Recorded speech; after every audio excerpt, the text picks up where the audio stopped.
नमस्कार साथियों, मैं योगेश जोशी और इस क्लास में हम 2024-25 के राजस्थान बजट से जो महत्वपूर्ण प्रश्न बन सकते हैं उनको इस क्लास में हम देखेंगे। तो राजस्थान बजट आपके आने वाली परीक्षाओं के लिए बहुत महत्वपूर्ण है। इससे 4-5 प्रश्न आने की पूरी संभावना है। तो सबसे पहले हम चालू करते हैं अन्नपूर्णा रसोई योजना। क्या है अन्नपूर्णा रसोई योजना, उसके बारे में पढ़ते हैं। तो इंदिरा रसोई योजना की जगह क्या या चालू की गई है, वो चालू की गई है अन्नपूर्णा रसोई योजना चालू की गई है राजस्थान में। राजस्थान में पहले कौन सी योजना चालू थी? इंदिरा रसोई योजना। उसकी जगह अब कौन सी योजना चालू कर दी गई है? अन्नपूर्णा रसोई योजना। फिर हम देखते हैं कि जो पहले इंदिरा रसोई योजना थी उसमें कितना भोजन प्रदान किया जाता था, वह है 450 ग्राम। कितना? 450 ग्राम भोजन प्रदान किया जाता था इंदिरा रसोई योजना में। लेकिन अब जो अन्नपूर्णा रसोई योजना चालू की गई है उसमें 450 से बढ़ा करके भोजन कितना कर दिया गया है? 600 ग्राम भोजन कर दिया गया है। तो अन्नपूर्णा रसोई योजना में कितना भोजन प्रदान किया जाता है? वह 600 ग्राम भोजन प्रदान किया जाता है। तो अब हम आगे देखते हैं कि जो पहले पूर्व में जो इंदिरा रसोई योजना चालू थी, ठीक है, उसमें राज्य सरकार का प्रति थाली व्यय कितना आता था? तो राज्य सरकार का प्रति थाली व्यय आता था 25 रुपए का। इंदिरा रसोई योजना में राज्य सरकार का प्रति थाली व्यय आता था 25 रुपए का, जिसमें से 8 रुपए तो किससे लिए जाते थे? जनता से, हमसे लिए जाते थे। प्रति थाली कितने रुपए में प्रदान की जाती थी? 8 रुपए में। और 17 रुपए क्या है? सरकार द्वारा अनुदान दिया जाता था। तो पूर्व में जो इंदिरा रसोई योजना चालू थी उसमें राज्य सरकार का प्रति थाली व्यय कितना आता था? 25 रुपए, जिसमें से 8 रुपए तो हमसे लिए जाते थे और 17 रुपए का राज्य सरकार द्वारा के दिया जाता था, अनुदान दिया जाता था। लेकिन अब जो वर्तमान में जब अब अन्नपूर्णा रसोई योजना चालू है उसमें क्या है? राज्य सरकार का प्रति थाली व्यय कितना आएगा? वो आएगा 30 रुपए का। राज्य सरकार का प्रति थाली व्यय आएगा 30 रुपए का, जिसमें से 8 रुपए तो जनता से लिए जाएंगे और उसमें क्या है? 22 रुपए का क्या है? सरकार द्वारा अनुदान प्रदान किया जाएगा। तो पहले तो व्यय कितना था? 25 रुपए का आता था, अब कितना आएगा? 30 रुपए का। पहले क्या था? कितना भोजन मिलता था? 450 ग्राम भोजन मिलता था, अब कितना मिलेगा? 600 ग्राम भोजन मिलेगा। पहले भोजन में क्या शामिल नहीं थे? बाजरा, ज्वार, रागी जैसे अन्न शामिल नहीं थे। अब जो अन्नपूर्णा रसोई योजना जो चालू की गई है उसमें क्या शामिल कर दिया गया है? बाजरा, ज्वार, रागी जैसे अन्न को शामिल कर दिया गया है। अब हम आगे देखते हैं अन्नपूर्णा रसोई योजना में राज्य सरकार का वार्षिक व्यय कितना आएगा? तो अन्नपूर्णा रसोई योजना में राज्य सरकार का जो वार्षिक व्यय आएगा वो है 350 करोड़ रुपए। तो अन्नपूर्णा रसोई योजना में राज्य सरकार का जो वार्षिक व्यय आएगा वो है 350 करोड़ रुपए। अब हम आगे देखते हैं 1 जनवरी 2024 से 73 लाख परिवारों को, कितने? 73 लाख परिवारों को 450 रुपए में गैस सिलेंडर प्रदान किए जा रहे हैं। तो कब से? 1 जनवरी 2024 से कितने? 73 लाख परिवारों को कितने में रुपए में? 450 रुपए में गैस सिलेंडर प्रदान किए जा रहे हैं। अब हम आगे देखते हैं स्टेट रोड फंड में कितना अतिरिक्त प्रावधान किया है? बजट के अनुसार कितना अतिरिक्त प्रावधान किया गया है? वो है 1500 करोड़ रुपए का अतिरिक्त प्रावधान किया गया है। इसमें स्टेट रोड फंड है, उसमें कितना अतिरिक्त प्रावधान किया गया है? वह है 1500 करोड़ रुपए का अतिरिक्त प्रावधान किया गया है। अब हम आगे देखते हैं प्रधानमंत्री सूर्योदय योजना। कौन सी योजना है? प्रधानमंत्री सूर्योदय योजना। ये योजना चालू कब की गई? ये है 22 जनवरी 2024 को चालू की गई थी। इसमें के अंतर्गत क्या किया जाएगा? देश के 1 करोड़ हाउस होल्ड को सौर ऊर्जा से इलेक्ट्रीफाई करने का लक्ष्य रखा गया है। तो प्रधानमंत्री सूर्योदय योजना चालू की गई थी 22 जनवरी 2024 से। इसके अंतर्गत देश के 1 करोड़ हाउस होल्ड है उसको सौर ऊर्जा से इलेक्ट्रीफाई करने का लक्ष्य रखा गया है। नेक्स्ट हम देखते हैं जो प्रधानमंत्री सूर्योदय योजना है उसका लाभ प्रदेशवासियों को अधिक से अधिक मिल सके, इसके लिए क्या किया गया है? तो राजस्थान के लोगों को इस योजना का लाभ अधिक से अधिक प्राप्त हो, इसके लिए क्या किया है?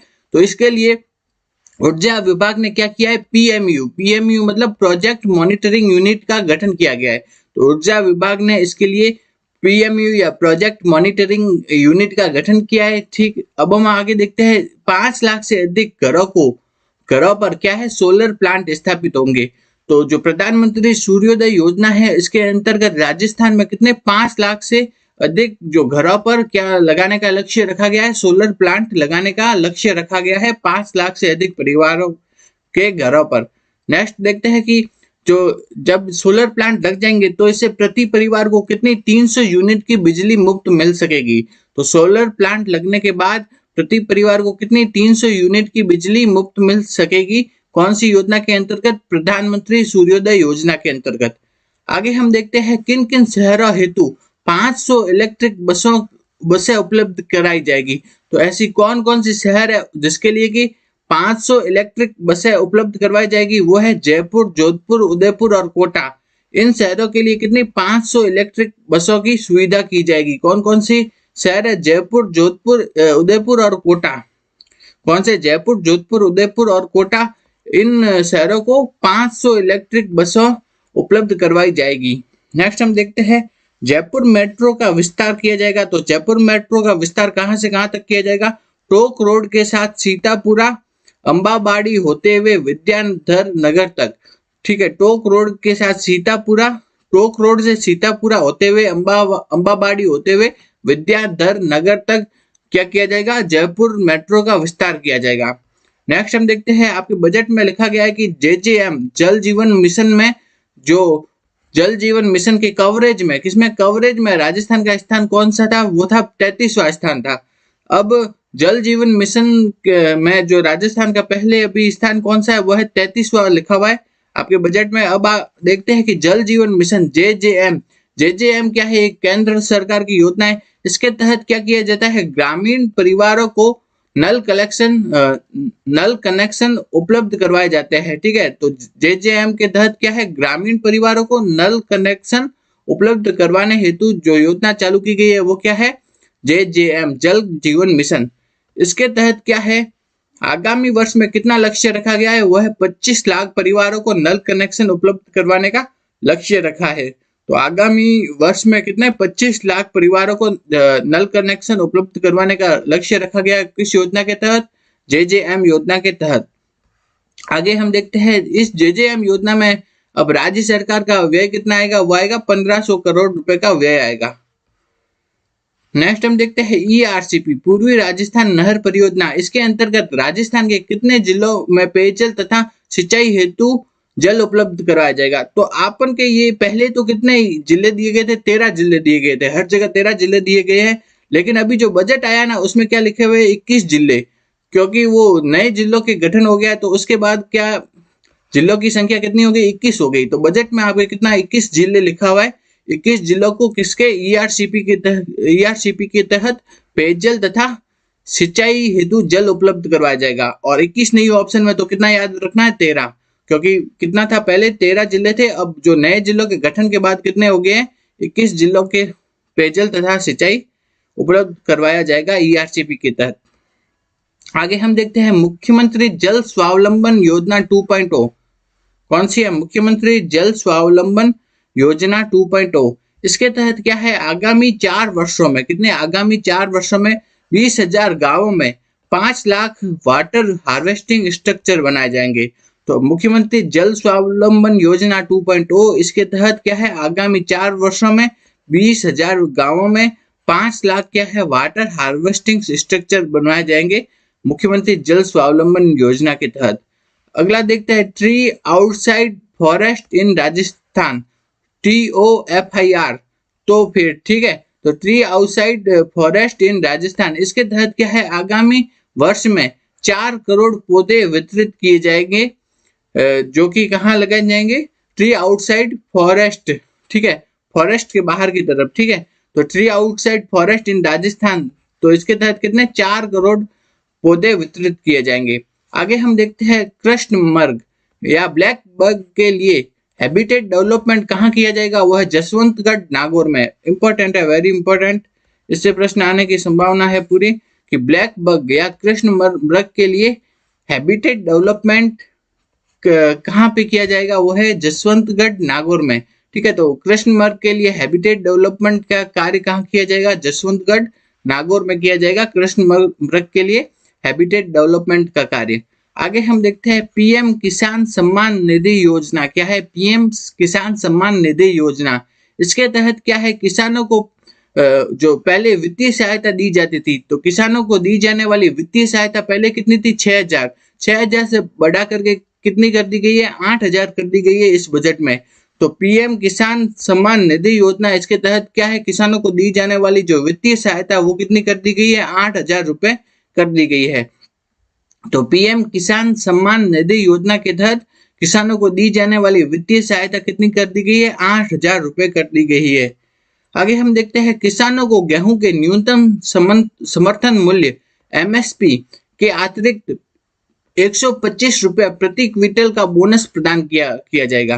तो पीएम किसान सम्मान निधि योजना, इसके तहत क्या है, जो किसानों को कितनी वित्तीय राशि प्रदान की जाएगी? 8,000 रुपए की। और दूसरा क्या है, किसानों को जो गेहूं का जो एमएसपी है उसके अतिरिक्त प्रति क्विंटल कितने हैं? 125 रुपए का बोनस प्रदान किया जाएगा। एक क्विंटल पर 125 रुपए का बोनस प्रदान किया जाएगा। एमएसपी तो मिलेगी ही, उसके अलावा 125 रुपए का क्या है, बोनस, कितने? एक क्विंटल पर। तो यह है पीएम किसान सम्मान निधि योजना। आगे हम देखते हैं Rajasthan agriculture infra mission. Rajasthan agriculture infra mission, इसके अंतर्गत कितना प्रावधान किया गया है? 2,000 करोड़ रुपए का प्रावधान दिया गया है राजस्थान एग्रीकल्चर इंफ्रा मिशन के अंतर्गत। तो राजस्थान एग्रीकल्चर इंफ्रा मिशन में क्या क्या किया जाएगा? तो उसके अंतर्गत क्या है, 20,000 फार्म पॉन्ड खोले जाएंगे। 20,000 तो क्या फार्म पॉन्ड्स खोले जाएंगे। 10,000 किलोमीटर क्या है, सिंचाई की पाइपलाइन बिछाई जाएगी। 50,000 किसानों हेतु क्या किया जाएगा? तारबंदी किया जाएगा। 50,000 किसानों के लिए क्या की जाएगी? तारबंदी।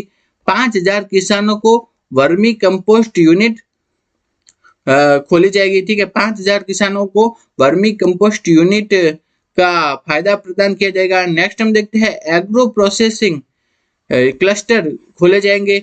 फूड पार्क्स है, फूड पार्क्स विकसित किए जाएंगे। हॉर्टिकल्चर हब और कस्टम हायरिंग सेंटर ये स्थापित किए जाएंगे। किस योजना के तहत? राजस्थान एग्रीकल्चर इंफ्रा मिशन के तहत। ये सभी है राजस्थान एग्रीकल्चर इंफ्रा मिशन के तहत स्थापित किए जाएंगे। आगे हम देखते हैं किस खाद्यान्न को पीएम ने श्री अन्न की संज्ञा दी थी? तो श्री अन्न की संज्ञा किस खाद्यान्न को दी थी? वो है मिलेट। मिलेट को पीएम ने जो श्री अन्न की संज्ञा दी है। नेक्स्ट हम देखते हैं प्रदेश में मिलेट का उत्पादन बढ़ाने के लिए आगामी वर्ष में मिलेट्स के उच्च गुणवत्ता वाले बीज प्रदान किए जाएंगे। तो वो कौन सी फसल के कितने बीज प्रदान किए जाएंगे वो भी लिखा हुआ है, तो वो भी थोड़ा याद रखना है। तो प्रदेश में मिलेट्स का उत्पादन बढ़ाने के लिए आगामी वर्ष में जो मिलेट के जो बीज का वितरण किया जाएगा किसानों को, वह मक्का के कितने बीज दिए जाएंगे? 12 लाख किसानों को बीज दिए जाएंगे। बाजरा के बीज दिए जाएंगे 8 लाख किसानों को। सरसों के बीज दिए जाएंगे 7 लाख किसानों को। मूंग के बीज दिए जाएंगे 4 लाख किसानों को। ज्वार के बीज दिए जाएंगे 1 लाख किसानों को। मोठ के बीज दिए जाएंगे 1 लाख किसानों को दिए जाएंगे। आगे हम देखते हैं गोपाल क्रेडिट कार्ड योजना। इंपॉर्टेंट है गोपाल क्रेडिट कार्ड योजना। इसके तहत क्या है, गोपालकों को डेयरी से संबंधित गतिविधियों हेतु, गोपालक है उनको डेयरी से संबंधित जो गतिविधियां है, जैसे कि उनके लिए पशुओं के लिए शेड बनाना या कोई उपकरण खरीदना या चारा वगैरह, तो डेयरी से संबंधित जो गतिविधियां है उसके लिए 1 लाख रुपए तक का ब्याज मुक्त, 1 लाख रुपए तक का कितना ब्याज मुक्त शॉर्ट टर्म लोन उपलब्ध करवाया जाएगा। तो गोपाल क्रेडिट कार्ड योजना के अंतर्गत क्या है, जो गोपालक है उनको किसके लिए, डेयरी से संबंधित गतिविधियों के लिए कितना है, 1 लाख रुपए का ब्याज से मुक्त शॉर्ट टर्म लोन उपलब्ध करवाया जाएगा। आगे हम देखते हैं, नेक्स्ट हम देखते हैं कि गोपालक क्रेडिट कार्ड योजना है उसके तहत क्या है, 5 लाख गोपालक परिवारों को इसका लाभ मिलेगा। तो गोपालक क्रेडिट कार्ड योजना में कितने परिवारों को इसका लाभ मिलेगा, वह है 5 लाख परिवार है उनको गोपाल क्रेडिट कार्ड योजना में लाभ मिलेगा। कितने, 5 लाख परिवारों को लाभ मिलेगा। अब हम आगे देखते हैं कि ये गोपालक क्रेडिट कार्ड योजना है उसमें राज्य सरकार का व्यय कितना आएगा, वह है 150 करोड़ रुपए का व्यय आएगा। अगला प्रश्न है कि युवाओं की काउंसलिंग मार्गदर्शन हेतु प्रत्येक संभाग पर क्या है, युवा साथी केंद्र खोले जाएंगे। तो युवाओं की काउंसलिंग मार्गदर्शन, इसके लिए प्रत्येक संभाग पर क्या है, युवा साथी केंद्र खोले जाएंगे। नेक्स्ट हम देखते हैं पेपर लीक जैसी घटनाओं की रोकथाम हेतु, पेपर लीक जैसी घटनाएं हो रही है उसकी रोकथाम के लिए क्या है, स्पेशल इन्वेस्टिगेशन टीम SIT का गठन किया गया है। तो पेपर लीक जैसी घटनाओं की रोकथाम के लिए क्या है, SIT का गठन किया गया है। नेक्स्ट हम देखते हैं मुख्यमंत्री पर्यटन कौशल विकास कार्यक्रम, ये इंपॉर्टेंट है। तो ठीक है, मुख्यमंत्री पर्यटन कौशल विकास कार्यक्रम, इसके तहत क्या है, 2 वर्षों में, आने वाले 2 वर्षों में क्या है, 20,000 युवाओं को या लोक कलाकारों को, ठीक है, आने वाले 2 वर्षों में 20,000 युवाओं तथा लोक कलाकारों को क्या है, गाइड, हॉस्पिटैलिटी इत्यादि की ट्रेनिंग प्रदान करके उन्हें रोजगार प्राप्त करने हेतु सक्षम बनाया जाएगा। ठीक है, तो मुख्यमंत्री पर्यटन कौशल विकास कार्यक्रम, इसके तहत क्या है, आगामी 2 वर्षों के लिए 20,000 युवाओं, लोक कलाकारों इत्यादि को गाइड, हॉस्पिटैलिटी तथा लोक कला इत्यादि की ट्रेनिंग प्रदान करके रोजगार प्राप्त करने हेतु सक्षम बनाया जाएगा। इस योजना के तहत, मुख्यमंत्री पर्यटन कौशल विकास कार्यक्रम के तहत। आगे हम देखते हैं, आगामी वर्ष से किन किन वर्ग के छात्र तथा छात्राओं दोनों के लिए केजी से लेकर के पीजी तक, ठीक है, केजी से लेकर के कहां तक, पीजी, पोस्ट ग्रेजुएट तक, पीजी तक निशुल्क शिक्षा की व्यवस्था की गई है। ठीक है, तो केजी से लेकर पीजी तक किन वर्गों के छात्र छात्राओं के लिए निशुल्क शिक्षा की व्यवस्था की गई है, वह अल्प आय वर्ग के बच्चों के लिए, सीमांत, लघु तथा बटाईदारी किसानों के बच्चों के लिए तथा खेतीहर मजदूरों के बच्चों के लिए, इन सभी के लिए केजी से लेकर पीजी तक की निशुल्क शिक्षा की व्यवस्था की गई है इस बजट में। नेक्स्ट हम देखते हैं, 1ली से 8वीं तक के सभी छात्र छात्रा तथा 9वीं से 12वीं तक के छात्राओं को क्या है, प्रति विद्यार्थी 1,000 रुपए की वित्तीय सहायता प्रदान की जाएगी। ठीक है, तो कितना, किन किन को प्रति विद्यार्थी 1,000 रुपए की वित्तीय सहायता प्रदान की जाएगी, किन किन को 1,000 रुपए की वित्तीय सहायता दी जाएगी, वह 1ली से 8वीं तक के सभी छात्र छात्रा तथा 9वीं से 12वीं तक की छात्राएं, इनको प्रति विद्यार्थी 1,000 रुपए की वित्तीय सहायता प्रदान की जाएगी। आगे हम देखते हैं, Atal innovation studio and accelerator, Atal innovation studio and accelerator, ये कहाँ पे स्थापित किए जाएंगे, ये है जयपुर, भरतपुर, बीकानेर और उदयपुर। ठीक है, कहाँ कहाँ, जयपुर, भरतपुर, बीकानेर और उदयपुर, इनमें क्या स्थापित किए जाएंगे, अटल इनोवेशन स्टूडियो एंड एक्सेलरेटर। ठीक है, तो अटल इनोवेशन स्टूडियो एंड एक्सेलरेटर कहाँ स्थापित किए जाएंगे, जयपुर, भरतपुर, बीकानेर और उदयपुर, इन जगहों पे। इन स्टूडियो में क्या है, सॉफ्टवेयर कोडिंग की, रोबोटिक्स लैब तथा मल्टीमीडिया या वीएफएक्स की सुविधा प्रदान की जाएगी। तो अटल इनोवेशन स्टूडियो एंड एक्सेलरेटर में क्या है, software coding, robotics, multimedia, VFX, इनकी सुविधा प्रदान की जाएगी और ये स्थापित कहाँ किए जाएंगे, जयपुर, भरतपुर, बीकानेर और उदयपुर में स्थापित किए जाएंगे। नेक्स्ट हम देखते हैं, ये वेरी इंपॉर्टेंट है, ठीक है, वेरी इंपॉर्टेंट, कि जो क्या है, जयपुर के निकट क्या है, एक सैटेलाइट सिटी स्थापित की जाएगी। तो सैटेलाइट सिटी का नाम क्या रखा गया है, वह है हाईटेक सिटी। तो जयपुर के निकट कौन सी सैटेलाइट सिटी स्थापित की जाएगी, वह है हाईटेक सिटी। तो हाईटेक सिटी क्या है, एक प्रकार की सैटेलाइट सिटी है और ये कहाँ पे स्थापित की जाएगी, जयपुर के निकट स्थापित की जाएगी। इस सैटेलाइट सिटी में क्या होगा, आईटी, फिनटेक तथा मैनेजमेंट से संबंधित अनेक कंपनियां स्थापित की जाएगी। तो जयपुर है, उसके निकट क्या है, एक सैटेलाइट सिटी स्थापित की जाएगी, उसका नाम क्या रखा जाएगा, हाईटेक सिटी रखा जाएगा। और ये इस जो हाईटेक सिटी में क्या है, आईटी, फिनटेक, मैनेजमेंट इत्यादि से संबंधित अनेक कंपनियां स्थापित की जाएगी इस हाईटेक सिटी में। तो हाईटेक सिटी क्या है, एक प्रकार की सैटेलाइट सिटी है। तो सैटेलाइट सिटी क्या होती है, जब भी कोई बड़ा शहर है, उसकी जब जनसंख्या बढ़ने लगती है, तो आबादी बढ़ने लगती है, तो वहां पे रोजगार की समस्या उत्पन्न होने लगती है। तो आबादी की समस्या तथा रोजगार की समस्या को दूर करने के लिए उस बड़ी सिटी के निकट ही क्या है, एक छोटी क्या स्थापित कर दी जाती है, सैटेलाइट सिटी स्थापित कर दी जाती है। तो आबादी तथा रोजगार की समस्या को दूर करने के लिए बड़े शहरों के निकट क्या है, एक छोटी सैटेलाइट सिटी स्थापित की जाती है। तो सैटेलाइट सिटी के एग्जाम्पल कौन कौन से हैं, जैसे मुंबई के निकट क्या है, पुणे है, वो क्या है, एक सैटेलाइट सिटी है। हैदराबाद के निकट क्या है, साइबराबाद स्थापित किया गया है, वो भी सैटेलाइट सिटी है। अहमदाबाद के निकट क्या है, गिफ्ट सिटी, वो स्थापित की गई है, वो भी क्या है, एक सैटेलाइट सिटी है। उसी तरह से जयपुर के निकट कौन सी सैटेलाइट सिटी स्थापित की जाएगी, वह है हाईटेक सिटी। जयपुर के निकट कौन सी सैटेलाइट सिटी स्थापित की जाएगी, हाईटेक सिटी स्थापित की जाएगी, इंपॉर्टेंट है।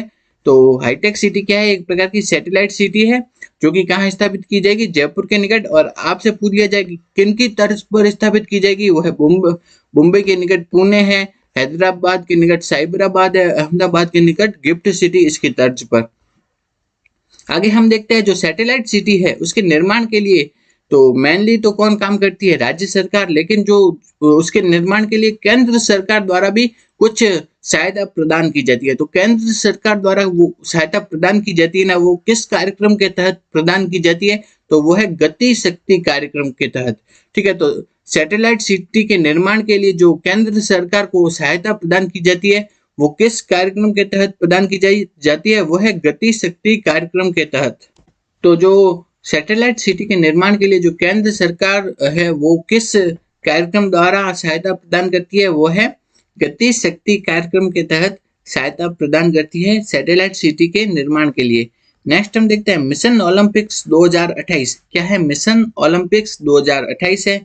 इंपॉर्टेंट है कि मिशन ओलंपिक्स 2028 क्या है, इसके तहत क्या है, ओलंपिक में भाग लेने हेतु तैयार करने के लिए क्या है, ओलंपिक में जो भाग ले रहे हैं उसके लिए तैयार करने के लिए क्या है, 50 युवाओं को ट्रेनिंग किट तथा कोच संबंधी सुविधाएं उपलब्ध करवाई जाएगी। तो मिशन ओलंपिक्स 2028 के तहत क्या है, ओलंपिक में भाग लेने के लिए तैयार करने के लिए युवाओं को क्या है, कितने युवाओं को, 50 युवाओं को कितने ट्रेनिंग किट तथा कोच संबंधी सुविधाएं उपलब्ध करवाई जाएगी। किस योजना के तहत, मिशन ओलंपिक्स 2028 के तहत। तो मिशन ओलंपिक्स 2028 के तहत क्या है, वो है ओलंपिक में भाग लेने के लिए तैयार करने के लिए 50 युवाओं को ट्रेनिंग किट और कोच संबंधी सुविधाएं उपलब्ध करवाई जाएगी मिशन ओलंपिक्स 2028 के तहत। आगे हम देखते हैं centre of excellence for sport कहाँ पे खोला जाएगा, वो है जयपुर में।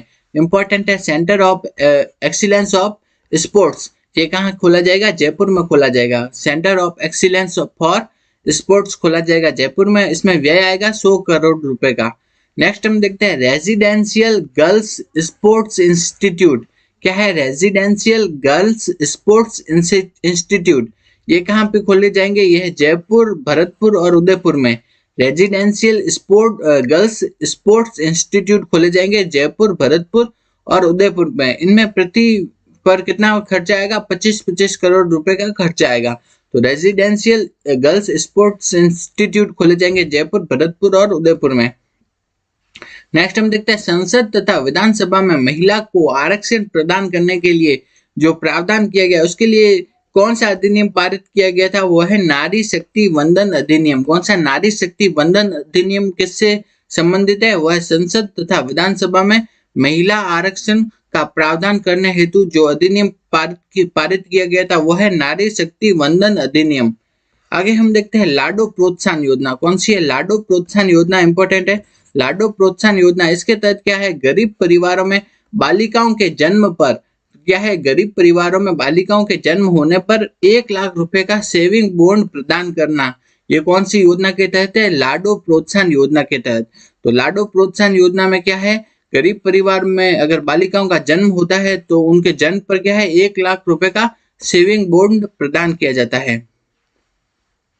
आगे हम देखते हैं प्रधानमंत्री मातृ वंदना योजना। कौन सी है, प्रधानमंत्री मातृ वंदना योजना। इसके तहत हम देखते हैं इसके तहत क्या है, तो प्रधानमंत्री मातृ वंदना योजना इसके तहत क्या है, गर्भवती महिलाओं को पहले बच्चे के लिए अब कितने रुपए प्रदान किए जाएंगे, 6500। ठीक है, 6500 रुपए पहले बच्चे के लिए प्रदान किए जाएंगे। पहले के टाइम में प्रधानमंत्री मातृ वंदना योजना में कितने, 5000 रुपए 2 किस्तों में प्रदान किए जाते थे। तो प्रधानमंत्री मातृ वंदना योजना में कितने, 5000 रुपए पहले प्रदान किए जाते थे, उसको बढ़ा करके इस बजट में कितने रुपए कर दिए गए हैं, वह 6500 रुपए कर दिए गए हैं इस बजट में, 5000 रुपए को बढ़ा करके। तो पहले कितने थे, 5000 रुपए, और अब कर दिए गए हैं 6500 रुपए कर दिए गए प्रधानमंत्री मातृ वंदना योजना के तहत। अब हम आगे देखते हैं मुख्यमंत्री आयुष्मान आरोग्य योजना। इसके तहत क्या है, आईपीडी के साथ साथ अब क्या है, डे केयर को भी जोड़ा गया है। मुख्यमंत्री आयुष्मान आरोग्य योजना के तहत आईपीडी के साथ साथ डे केयर को भी जोड़ा गया है। नेक्स्ट हम देखते हैं सड़क दुर्घटना के घायल लोगों को आगामी वर्ष से हाईवे पर क्या है, 25 एम्बुलेंस उपलब्ध करवाई जाएगी। तो पहले क्या होता था, एम्बुलेंस अगर कोई दुर्घटना हो जाए हाईवे पर तो उसके लिए जो निकटवर्ती जिला है वहां पे फोन करना पड़ता था या निकटवर्ती शहर फोन करना पड़ता था एम्बुलेंस के लिए। अब क्या है, जो हाईवे है, हाईवे पर ही क्या है उपलब्ध करवाई जाएगी, 25 एम्बुलेंस उपलब्ध करवाई जाएगी ताकि जो घायल है उनको उपचार मिल सके। नेक्स्ट हम देखते हैं, नेक्स्ट क्या है, सामाजिक सुरक्षा पेंशन योजना में पेंशन की राशि कितनी कर दी गई है। पहले पेंशन की राशि कितनी थी, 1000 रुपए थी, उसको बढ़ाकर आगामी वर्ष में कितना कर दिया गया, 1150 रुपए कर दी गई है। सामाजिक सुरक्षा पेंशन योजना के तहत पेंशन की राशि को बढ़ाकर के आगामी वर्ष के लिए कितना कर दिया गया है, 1150 रुपए कर दिया गया है। ठीक है, तो सामाजिक सुरक्षा पेंशन योजना की जो राशि पहले कितनी थी, 1000 रुपए, उसे बढ़ा करके कितना कर दिया गया है, 1150 रुपए कर दिया गया है। नेक्स्ट हम देखते हैं मुख्यमंत्री विश्वकर्मा पेंशन योजना। क्या है मुख्यमंत्री विश्वकर्मा पेंशन योजना, इसके तहत क्या है, 18 से 45 आयु के श्रमिकों को, ये इंपॉर्टेंट है, मुख्यमंत्री विश्वकर्मा पेंशन योजना, इसके तहत क्या है, 18 से 45 वर्ष के आयु के जो श्रमिक है और स्ट्रीट वेंडर है उनके लिए है। तो मुख्यमंत्री विश्वकर्मा पेंशन योजना कितने किसके लिए है, 18 से 45 साल के जो श्रमिक है तथा स्ट्रीट वेंडर है उनके लिए है। इसके तहत क्या है, 60 से 100 रुपए मासिक प्रीमियम जमा कराना होगा। तो मुख्यमंत्री विश्वकर्मा पेंशन योजना में क्या है, 60 से 100 रुपए का मासिक प्रीमियम जमा कराना होगा। ठीक है, और शेष जो 400 रुपए का प्रीमियम है वो कौन प्रदान करेगी, सरकार प्रदान करेगी। तो 1845 वर्ष के जो श्रमिक है उनको क्या है, प्रति माह 60 से 100 रुपए का मासिक प्रीमियम जमा कराना होगा, और शेष जो 400 रुपए है उसका जो प्रीमियम है वो कौन प्रदान करेगी, वो प्रदान करेगी सरकार। तो ये तो पहले जमा कराना होगा। जब वो 60 वर्ष की आयु पूर्ण कर लेगा, ठीक है, तो 60 वर्ष की आयु पूरी कर लेगा ना, तब क्या है, उसे प्रति माह 2000 रुपए की मासिक पेंशन प्रदान की जाएगी। तो पहले तो क्या है, 18 से 45 साल के जो श्रमिक है उनको क्या है, प्रति माह 60 से 100 रुपए जमा कराने होंगे। कितने, 60 से 100 रुपए जमा कराने होंगे, और 400 रुपए सरकार जमा कराएगी। ठीक है, उनकी तरफ से। ठीक, फिर बाद में क्या है, जब वो 60 साल की उम्र पूरी कर लेगा तो 2000 रुपए की क्या प्रदान की जाएगी, मासिक पेंशन प्रदान की जाएगी उन्हीं को जो 60 से 100 रुपए लिए उनसे, उसके जगह कितने, 2000 रुपए की मासिक पेंशन प्रदान की जाएगी। नेक्स्ट हम देखते हैं, जो ये 2000 रुपए की मासिक पेंशन है ना, ये क्या है, मुख्यमंत्री वृद्धजन सम्मान पेंशन योजना के अतिरिक्त होगी। तो मुख्यमंत्री वृद्धजन सम्मान पेंशन योजना ये तो मिलेगी पेंशन, इसमें उसके अतिरिक्त जो श्रमिक है उन्होंने 60 से 100 रुपए जमा कराए थे, उसके लिए उन्हें कितने, 2000 रुपए की मासिक पेंशन मिलेगी। तो ये योजना, इस योजना में क्या है, जो वृद्धजन सम्मान पेंशन है उसके अलावा पेंशन मिलेगी ये। ठीक है, नेक्स्ट हम देखते हैं, वरिष्ठ नागरिकों के लिए रोडवेज बसों में पहले कितने, 30% की छूट थी, उसको बढ़ाकर के कितनी कर दी गई है, 50% की छूट कर दी गई है वरिष्ठ नागरिकों के लिए। नेक्स्ट हम देखते हैं, कंपोजिट रीजनल सेंटर। क्या है, कंपोजिट रीजनल सेंटर, ये कहाँ पे स्थापित किया जाएगा, जयपुर में। इंपॉर्टेंट है, कंपोजिट रीजनल सेंटर कहाँ स्थापित किया जाएगा, जयपुर में। इसके तहत क्या है, दिव्यांगों के शिक्षा, कौशल तथा चिकित्सा की सुविधा प्रदान की जाएगी। ठीक है, तो कंपोजिट रीजनल सेंटर के तहत दिव्यांगों है उनको शिक्षा, कौशल तथा विकास, शिक्षा, कौशल विकास तथा चिकित्सा की सुविधा प्रदान की जाएगी इसके अंतर्गत। नेक्स्ट हम देखते हैं DDRC। DDRC का मतलब है district disability rehabilitation centre. DDRC district disability rehabilitation centre, district disability rehabilitation centre, ये क्या है, DDRC। इसके तहत क्या है, प्रत्येक जिला मुख्यालय पर स्थापित किया जाएगा। क्या है, DDRC। DDRC क्या है, प्रत्येक जिला मुख्यालय पर स्थापित किया जाएगा। तो वो क्या है, district disability rehabilitation centre, DDRC, वो क्या है, प्रत्येक जिला मुख्यालय पर स्थापित किया जाएगा। नेक्स्ट हम देखते हैं, इसके तहत क्या है, फिजियोथेरेपी एंड स्पीच थेरेपी की सुविधा प्रदान की जाएगी।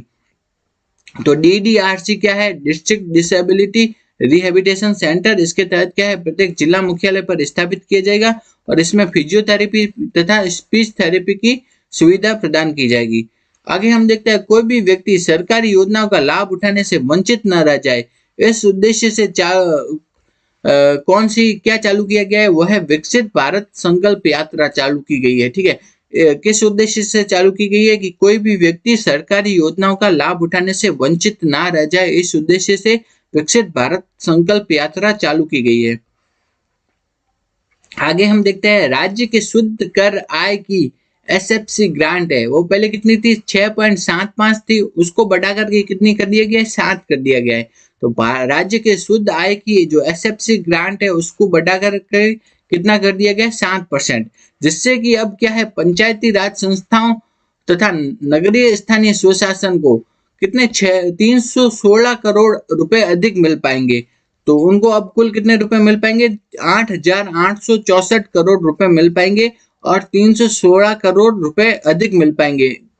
किस कारण? क्योंकि वो कितना कर दिया गया 7% कर दिया गया है। तो ये किसके लिए है वित्तीय वर्ष 2024-25 के लिए है। अब हम देखते हैं नेक्स्ट आरजीएचएस है उसके अंतर्गत क्या है कॉन्फेड यानी राज्य सहकारी उपभोक्ता संघ, इसके माध्यम से क्या है दवाओं की डोर स्टेप डिलीवरी होगी। डोर स्टेप डिलीवरी मतलब उनको घर पर ही दवाएं पहुंचाई जाएगी। ठीक है, किसके तहत आरजीएचएस के तहत जो कॉन्फेड है उसके माध्यम से दवाओं की डोर स्टेप डिलीवरी प्रदान की जाएगी। नेक्स्ट हम देखते हैं सभी मानदेय कर्मी। मानदेय कर्मी में कौन कौन आ जाएंगे आंगनवाड़ी कार्यकर्ता आ जाएंगे, आशा सहयोगिनी, मिड डे मील के जो कुक वगैरह वो, और होमगार्ड, पंचायती राज तथा नगरीय निकायों के जनप्रतिनिधि, इनके जो मानदेय में कितनी 10% की वृद्धि की जाएगी। तो जो सभी मानदेय कर्मी हैं जैसे आंगनवाड़ी कार्यकर्ता, आशा सहयोगिनी, mid day meal cook, home guard, Panchayati Raj तथा नगरीय निकायों के जनप्रतिनिधि, इनके जो इनका मानदेय है उसमें कितनी 10% की वृद्धि प्रदान की जाएगी। नेक्स्ट हम देखते हैं लाडली सुरक्षा योजना, इंपॉर्टेंट है लाडली सुरक्षा योजना। इसके तहत क्या देखते हैं इसके लाडली सुरक्षा योजना इसके तहत क्या है सार्वजनिक स्थलों पर बालिकाओं तथा बालिका छात्रावासों और नारी निकेतनों में सीसीटीवी कैमरे लगाए जाएंगे। तो लाडली सुरक्षा योजना के तहत क्या है सार्वजनिक स्थल है वहां पे बालिका के छात्रावास तथा नारी निकेतन है वहां पे क्या है सीसीटीवी कैमरे लगाए जाएंगे। कौन सी योजना के तहत लाडली सुरक्षा योजना के तहत। तो लाडली सुरक्षा योजना में क्या है सार्वजनिक स्थलों पर बालिका छात्रावासों पर तथा नारी निकेतन पर सीसीटीवी कैमरे लगाए जाएंगे जिससे कि महिला छेड़छाड़ एवं अपराध को रोका जा सके। तो लाडली सुरक्षा योजना में क्या है बालिका छात्रावासों और सार्वजनिक स्थानों पर क्या है सीसीटीवी कैमरे लगाए जाएंगे जिससे कि जो महिला छेड़छाड़ के जो अपराध है उनको रोका जा सके। आगे हम देखते हैं रानी लक्ष्मीबाई आत्मरक्षा प्रशिक्षण अभियान। क्या है रानी लक्ष्मीबाई आत्मरक्षा प्रशिक्षण अभियान, इसके तहत क्या है बालिकाओं को आत्मरक्षा हेतु प्रशिक्षण प्रदान किया जाएगा। तो रानी लक्ष्मीबाई आत्मरक्षा प्रशिक्षण अभियान में क्या है बालिकाओं को आत्मरक्षा के लिए प्रशिक्षण प्रदान किया जाएगा। और इस अभियान के तहत जिन बालिकाओं को उच्चतम स्तर का जो ब्लैक बेल्ट है, ठीक है, तो ब्लैक बेल्ट जिनको मिलेगा ना उनको स्पोर्ट्स में क्या प्रदान किया जाएगा स्पोर्ट्स कोटा प्रदान किया जाएगा। ठीक है, तो उनको क्या प्रदान किया जाएगा स्पोर्ट्स कोटा प्रदान किया जाएगा किनको जिनको इस अभियान के तहत ब्लैक बेल्ट मिला है उन बालिकाओं को। तो रानी लक्ष्मीबाई आत्मरक्षा प्रशिक्षण अभियान इसके तहत क्या है बालिकाओं को आत्मरक्षा का प्रशिक्षण दिया जाएगा तथा और जिन बालिकाओं को इस योजना के तहत ब्लैक बेल्ट मिला है उनको क्या है स्पोर्ट्स कोटा भी प्रदान किया जाएगा। आगे हम देखते हैं लोकतंत्र सेनानी सम्मान पेंशन योजना। क्या है लोकतंत्र सेनानी सम्मान पेंशन योजना। तो लोकतंत्र सेनानी सम्मान पेंशन योजना ये क्या है 1975 का जब इमरजेंसी लगी थी उस समय क्या है संघर्ष करने वाले लोगों को 20,000 रुपए की पेंशन तथा 4,000 रुपए चिकित्सीय सहायता प्रदान की जाएगी। तो लोकतंत्र सेनानी सम्मान पेंशन योजना है लोकतंत्र सेनानी सम्मान पेंशन योजना। इसके तहत क्या है जो 1975 में जो आपातकाल लगा था उसके टाइम संघर्ष करने वाले व्यक्तियों को 20,000 रुपए की पेंशन तथा 4,000 रुपए की चिकित्सीय सहायता प्रदान की जाएगी। नेक्स्ट हम देखते हैं Amrita Devi Bishnoi indigenous plant museum कहाँ पे खोला जाएगा वह है खेजड़ली जोधपुर में। ठीक है, तो Amrita Devi Bishnoi indigenous plant museum खोला जाएगा खेजड़ली जोधपुर में खोला जाएगा। सरकार का जो परिवर्तित बजट है 2024-25 का जो परिवर्तित बजट था जो कि 10 जुलाई 2024 को पेश किया गया था उसमें जो भी महत्वपूर्ण प्रश्न आपके एग्जाम की दृष्टि से बन सकते हैं उन सभी प्रश्नों को इस क्लास में हम देखेंगे। तो सबसे पहला प्रश्न है कि जो बीकानेर है बीकानेर के कौन से स्थान पूगल तथा छत्तरगढ़। ठीक है, तो बीकानेर के कौन से स्थान है पूगल तथा छत्तरगढ़ तथा जैसलमेर के है बोडाना। जैसलमेर के बोडाना में और तथा बीकानेर के पूगल व छत्तरगढ़ में सोलर पार्क स्थापित किए जाएंगे। तो ये पूछ सकते हैं कि बीकानेर के कौन से स्थान है, पूगल तथा छत्तरगढ़ में, और जैसलमेर के बोडाना, इनमें यहाँ पे क्या है, सोलर पार्क स्थापित किए जाएंगे। नेक्स्ट हम देखते हैं पीएम सूर्य घर मुफ्त बिजली योजना के अंतर्गत प्रत्येक जिले में आदर्श सौर ग्राम बनाए जाएंगे। प्रत्येक जिले में क्या है, आदर्श सौर ग्राम बनाए जाएंगे। नेक्स्ट हम देखते हैं अगला क्या है, 2750 किलोमीटर से अधिक लंबाई के 9 ग्रीनफील्ड एक्सप्रेस वे बनाए जाएंगे। तो कितने ग्रीनफील्ड एक्सप्रेस वे बनाए जाएंगे, वो है 9 ग्रीनफील्ड एक्सप्रेस वे बनाए जाएंगे। कि राजस्थान में कितने, 9 ग्रीनफील्ड एक्सप्रेस वे बनाए जाएंगे। ठीक है, तो ये भी पूछ सकते हैं कि कितने ग्रीनफील्ड एक्सप्रेस वे बनाए जाएंगे, 9। नेक्स्ट हम देखते हैं राजस्थान में इंडस्ट्रियल पॉलिसी कब, अभी 2024 में। ठीक है, तो इंडस्ट्रियल पॉलिसी क्या है, 2024 अपन को याद रखना है। तो ये पूछ सकते हैं अपन से राजस्थान में Rajasthan petro zone RPZ, Rajasthan petro zone कहाँ पे बनाया जाएगा, वो है बालोतरा में। तो राजस्थान पेट्रो जोन बनाया जाएगा बालोतरा में, इंपॉर्टेंट है। तो राजस्थान पेट्रो जोन कहाँ बनाया जाएगा, बालोतरा में। नेक्स्ट है कि जयपुर में global technology and application centre बनाया जाएगा। ठीक है, तो जयपुर में क्या है, Amrit global technology and application centre कहाँ पे बनाया जाएगा, वो बनाया जाएगा जयपुर में।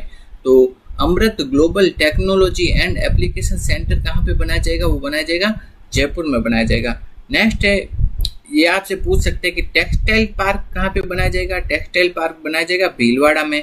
सिरेमिक पार्क बनाया जाएगा बीकानेर में। तो इम्पोर्टेंट है सिरेमिक पार्क, आपसे एग्जाम में पूछ सकते हैं कि सिरेमिक पार्क कहाँ पे स्थापित किया जाएगा राजस्थान में, वह है बीकानेर में। नेक्स्ट है इंडस्ट्रियल एंड लॉजिस्टिक हब, ये कहाँ पे बनाया जाएगा, बांदीकुई दौसा में। इंडस्ट्रियल एंड लॉजिस्टिक हब बनाया जाएगा बांदीकुई दौसा में बनाया जाएगा। नेक्स्ट है कि सोलर पैनल मैन्युफैक्चरिंग पार्क। ठीक है, सोलर पैनल मैन्युफैक्चरिंग पार्क ये बनाया जाएगा काकानी या रोहटपाली में बनाया जाएगा। सोलर पैनल मैन्युफैक्चरिंग पार्क बनाया जाएगा काकानी या रोहटपाली में। नेक्स्ट है कि biomass pellet and chemical manufacturing park, biomass का जो पैलेट है एंड केमिकल मैन्युफैक्चरिंग पार्क है वो बनाया जाएगा बांसवाड़ा में। नेक्स्ट है कि किशनगढ़ में टाइल्स मैन्युफैक्चरिंग पार्क बनाया जाएगा। टाइल्स मैन्युफैक्चरिंग पार्क कहाँ है, किशनगढ़ में। जबकि जोधपुर में क्या है, हैंडीक्राफ्ट पार्क बनाया जाएगा। जोधपुर में हैंडीक्राफ्ट पार्क बनाया जाएगा। उसके अलावा वेस्ट रिसाइकलिंग पार्क भी बनाया जाएगा जोधपुर में। तो ये आप उनको पूछ सकते हैं। तो देखना है क्या है, टेक्सटाइल पार्क कहाँ है, टेक्सटाइल पार्क है भीलवाड़ा में। टेक्सटाइल पार्क है भीलवाड़ा में। सिरेमिक पार्क है कहाँ, बीकानेर में। ठीक है, इंडस्ट्रियल एंड लॉजिस्टिक हब है वो है बांदीकुई दौसा में। सोलर पैनल मैन्युफैक्चरिंग पार्क है काकानी रोहट में। Biomass pellet and chemical manufacturing park है बांसवाड़ा में। टाइल्स मैन्युफैक्चरिंग पार्क है किशनगढ़ में और हैंडीक्राफ्ट पार्क है जोधपुर में। ये सब बनाए जाएंगे। जो नेक्स्ट हम देखते हैं राजस्थान 1 डिस्ट्रिक्ट 1 प्रोडक्ट पॉलिसी कब लागू की गई है, वो लागू की गई है 2024 में।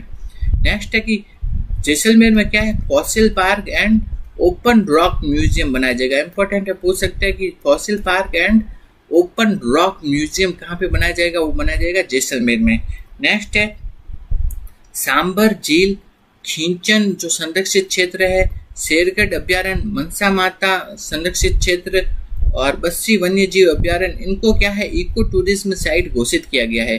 तो किन किन को घोषित किया गया, एक तो है गया सांबर झील, दूसरा है खींचन संरक्षित क्षेत्र, तीसरा शेरगढ़ अभ्यारण्य, फिर मनसा माता संरक्षित क्षेत्र और बस्सी वन्य जीव अभ्यारण्य को इको टूरिज्म साइट घोषित किया गया है। नेक्स्ट है कि सरिस्का और रणथंभौर में क्या है, EV बेस्ड ट्रांसपोर्ट सिस्टम चालू किया गया है। नेक्स्ट है, अब हम देखते हैं कि मंदिरों के जीर्णोद्धार के लिए विकास कार्य के लिए सरकार कार्य कर रही है। इसी तहत क्या है, खाटू श्याम के जी के मंदिर के लिए कितना 100 करोड़ की राशि प्रदान की गई है। खाटू श्याम जी के मंदिर के लिए 100 करोड़ की राशि प्रदान की गई है। नेक्स्ट है कि वीर बालिका कालीबाई संग्रहालय कहाँ बनाया जाएगा, उदयपुर में, तथा शिल्पग्राम कहाँ बनाया जाएगा, डूंगरपुर में। इंपॉर्टेंट है, शिल्पग्राम कहाँ बनाया जाएगा, अभी डूंगरपुर में बनाया जाएगा। नेक्स्ट है कि राज्य अभिलेखागार जो कि कहाँ पे स्थित है, बीकानेर में स्थित है। तो राज्य अभिलेखागार कहाँ स्थित है, बीकानेर में। उसमें क्या है, हिस्टोरिकल जो स्क्रिप्ट्स है उनका क्या किया जाएगा, डिजिटाइजेशन किया जाएगा। तो हिस्टोरिकल स्क्रिप्ट्स का क्या किया जाएगा, डिजिटाइजेशन। और नेक्स्ट ये वाला बहुत इंपॉर्टेंट है, ये आपके एग्जाम में आपको देखने को मिलेगा जरूर कि है ना, ये वाला आपको आने वाले एग्जाम में किसी न किसी एग्जाम में जरूर देखने को मिलेगा। किशनगढ़ जो अजमेर है वहाँ पे तथा हमीरगढ़ भीलवाड़ा में क्या है, फ्लाइंग ट्रेनिंग सेंटर ट्रेनिंग चालू की जाएगी। तो फ्लाइंग ट्रेनिंग मतलब जो विमान को उड़ाने की जो ट्रेनिंग वगैरह है ना, उसके स्कूल, ट्रेनिंग स्कूल कहाँ पे स्थापित किए जाएंगे, एक तो किशनगढ़ और दूसरा क्या है, हमीरगढ़ जो कि भीलवाड़ा में है, वहाँ पे फ्लाइंग ट्रेनिंग स्कूल चालू किए जाएंगे। तो इम्पोर्टेंट है बहुत ज़्यादा कि किशनगढ़ तथा हमीरगढ़ में क्या है, फ्लाइंग ट्रेनिंग स्कूल चालू किए जाएंगे, फ्लाइंग ट्रेनिंग शुरू की जाएगी। नेक्स्ट है कि जालाना जयपुर में forest and wild life training and come management institute चालू किया जाएगा।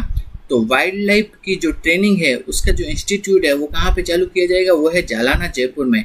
वाइल्ड लाइफ ट्रेनिंग इंस्टीट्यूट चालू किया जाएगा कहाँ, जालाना जयपुर में। नेक्स्ट है अलवर में क्या एक नया बायोलॉजिकल पार्क बन रहा है, ठीक है।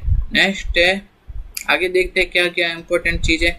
भरतपुर, बीकानेर व अजमेर में क्या है, Rajasthan institute of technology RIT बनाया जाएगा। भरतपुर, बीकानेर और अजमेर में RIT Rajasthan institute of technology बना जाएगा।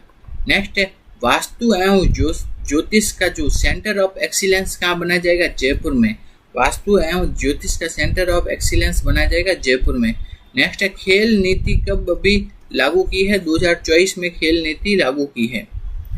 नेक्स्ट हम देखते हैं माँ योजना, ठीक है। माँ योजना का फुल फॉर्म क्या है, मुख्यमंत्री आयुष्मान आरोग्य। तो ये आपसे फुल फॉर्म भी पूछ सकते हैं कि मुख्यमंत्री आयुष्मान आरोग्य, ये है माँ योजना, ठीक है। इसके तहत शिशुओं एवं छोटे बच्चों के इलाज के लिए क्या है, पेडियाट्रिक पैकेज दिया जा रहा है। तो माँ योजना में क्या है, शिशु और छोटे बच्चों के इलाज के लिए क्या है, पेडियाट्रिक पैकेज प्रदान किया जाता है। नेक्स्ट है अजमेर में क्या है, आयुर्वेद योग एवं प्राकृतिक चिकित्सा विश्वविद्यालय खुलेगा। इंपॉर्टेंट है, आयुर्वेद योग एवं प्राकृतिक चिकित्सा विश्वविद्यालय कहाँ खुलेगा, अजमेर में खुलेगा। और जबकि इसका जो महाविद्यालय खुलेगा वो खुलेगा महवा दौसा में। तो आयुर्वेद योग और प्राकृतिक चिकित्सा का विश्वविद्यालय खुलेगा अजमेर में। नेक्स्ट है मुख्यमंत्री स्वनिधि योजना। मुख्यमंत्री स्वनिधि योजना इसके तहत क्या है, शहरी क्षेत्रों एवं कस्बों के जो स्ट्रीट वेंडर है ना उनके लिए है। मुख्यमंत्री स्वनिधि योजना क्या है, शहरों के जो स्ट्रीट वेंडर है उनके लिए चालू की गई है।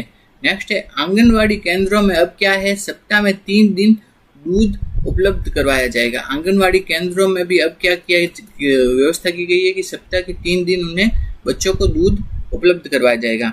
जनजाति समुदाय के बच्चों के लिए क्या है, माँ बाड़ी केंद्रों का विकास किया जाएगा। क्या, माँ बाड़ी केंद्र के जनजाति समुदाय के बच्चों के लिए माँ बाड़ी केंद्रों का विकास किया जाएगा।